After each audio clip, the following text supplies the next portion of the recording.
Offrir un concert caritatif est l'objectif de cette prestation musicale de l'artiste Sekouba Bambino Diabaté, en collaboration avec le Fonds de développement social et de l'indigence, ainsi que le ministère de la promotion féminine, de l'enfance et des personnes vulnérables, qui ont bien voulu faire de ce rêve une réalité.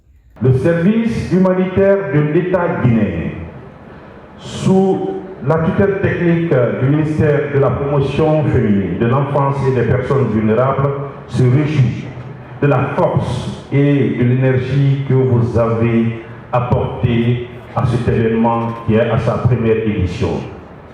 Et cet élan de solidarité de l'artiste international Sekouba Bambino Diabaté en faveur de nos compatriotes malades. Mesdames et messieurs, sans une volonté politique affichée du président de la République, sous l'appui technique du ministère de la promotion féminine et de l'enfance. Malgré sa participation, l'artiste international a encore prié ses mélomanes à faire parler leur cœur à travers un fonds pour les malades. L'intérieur, on va faire plaisir aussi à la ville de l'intérieur, puisque tout ce ne va pas s'arrêter à Conakry. Mais ce qui est sûr, pour la soirée d'aujourd'hui, pour la première fois, il fallait commencer par Conakry.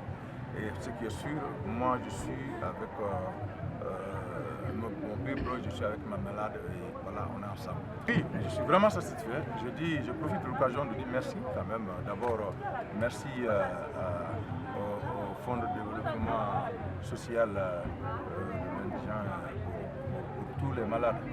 Puisque déjà, c'est eux qui m'ont accompagné pour ce projet. Et je profite aussi de dire merci au gouvernement, merci au président de la République, merci à l'UNICEF, parce que je suis leur ambassadeur. Et je demande encore une fois que chacun de nous contribue encore plus que ce qu'on a fait aussi ce soir. Se justifie pour la simple raison que les objectifs qui sont assignés à cet événement cadrent avec les objectifs de notre fondation, la Fondation Tidiane Keita pour le développement. Raison pour laquelle nous avons accepté, quand nous avons été invités, à prendre part à cet événement, mais aussi à apporter notre accompagnement, notre modeste contribution. Parce qu'aujourd'hui, nous évoluons dans ce cadre et la prise en charge sanitaire des indigents fait partie de nos priorités. J'ai rappelé tout à l'heure que de janvier 2024 à date, nous avons assuré la prise en charge de plus de 247 malades dans nos cliniques partenaires et dans les hôpitaux publics. Je pense que ce chiffre-là démontre clairement que nous avons les mêmes missions, que nous avons les mêmes objectifs et essentiellement les mêmes activités. Raison pour laquelle, quand l'initiative a été lancée, nous avons voulu les accompagner parce que nous intervenons dans le même cadre. Il est à rappeler que tous ces fonds seront au service humanitaire de l'État guinéen pour des assistances aux plus pauvres.